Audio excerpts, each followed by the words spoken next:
It's interesting. You spoke about Josh Hankins. You spoke with Josh Hankins. And I watch your social media. Obviously, you're my mentor or part of Results Fitness University. And there's always a lot of new toys coming out, right? First, we had the stability balls came out, and then we have TRX come out, and now we have the sandbag, right?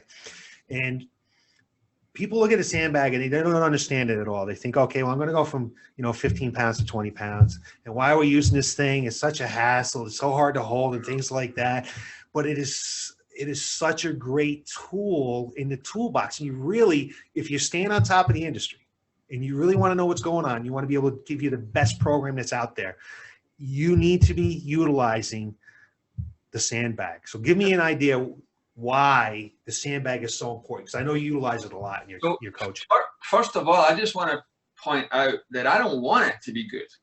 I had a gym for 21 years, and dumbbells, like when these things come on, I don't want them to be better. Like, I'll be honest, I'm not looking for the new thing.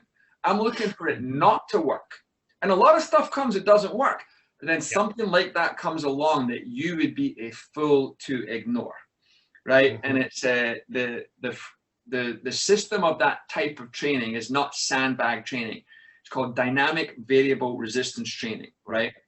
The sandbag is the tool, right? The sandbag is alive, right? If you think about it like that, like if I push a chest press machine, I can do 200 pounds.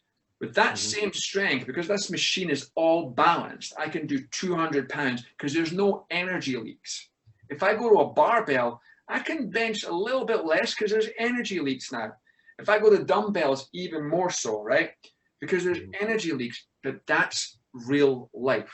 We don't have a contest of how strong you can be sitting down with your back braced, locked in, and push a lever. That's not how life works.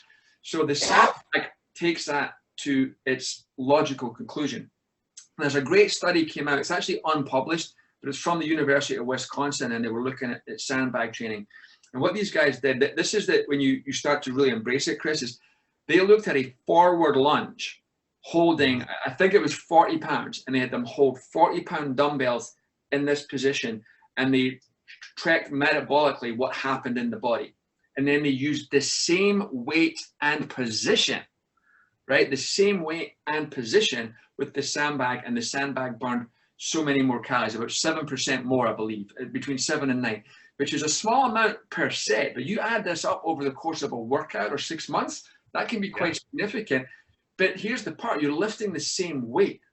Now, could you lift more weight if I gave you a machine? Yeah, but we wouldn't do as much work, right? Which is why we said in the beginning, progressive overload is not just adding load, right? We can change position, like the position can be a thing. There's another study looking at activation of the shoulder muscle, and they used seated barbell, seated dumbbell, standing barbell, and standing dumbbell.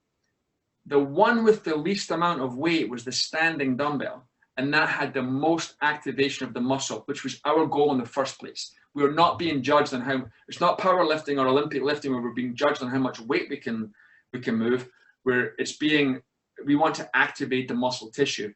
So there was something where the position and the instability of the load helped us get our result. So the DVRT system, if you're not embracing that as a coach, or even as someone who's just come into the gym, this industry has moved too fast for you. We've outpaced you. It's a fantastic tool, and it's just, the part to get is adding more, there's different weights for these bags for different purposes. The answer is not always to go heavier, right? Like there's certain tools that we use with these, but basically, if I move the bag to one side, I have moved it with my muscles, but the bag continues to move through momentum, and I have to resist that movement with other muscles. Is a very simple way to put it, is the body is doing more work to move and control the tool. Right? It's just, it's like I said, is I don't make any money off of sandbags, right? I don't want to buy them. I don't want them to kind of, and my list of things over the years is kettlebells and suspension training, TRX, and sandbags were 3 things that I had to buy, I had to invest in for my clients because they were so powerful and so much better than what I had that I couldn't ignore it. I didn't want to have to buy 25. I think I've got more sandbags than I have dumbbells. You've been out. I think I might have more sandbags than I have dumbbells in my place. You have a lot of sandbags. Oh, A sure. lot of sandbags. Yeah. Yeah. Right.